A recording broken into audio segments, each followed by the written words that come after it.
Hey everybody, what's up and welcome back to today's video guys. And today guys, I'm going to be showing you how to link to PayPal accounts. This is a very simple thing to do, so make sure to watch this quick and easy video till the very end and follow my steps correctly so you can make sure this works the same for you and you can do this yourself.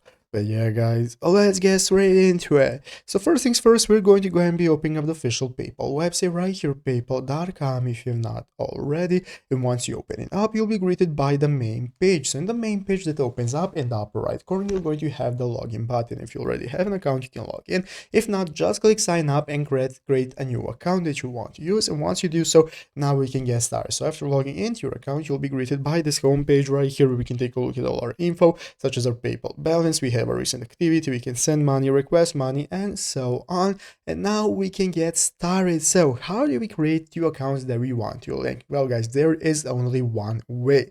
PayPal enables you to have two accounts you can link with the same info for yourself. You can use the same cards and everything if one is personal and one is business. So they are only going to enable you to have two accounts in your info, with one being personal and one being business. So once you're creating an account, if you already have a personal account, you can just go ahead and click in the homepage to create a business account instead of a personal one. This is going to enable you to create a second PayPal account that can be connected with your personal one, and you can transfer those funds from one account to another. But basically that is the only way. PayPal does not enable you to buy and create two personal accounts or to create two business accounts and so on. You can only create one of each and then connect those two. But basically that's how to do it. So I hope this video was helpful. If it was, make sure to leave a like, subscribe to the channel. So thanks for watching, take care, and bye.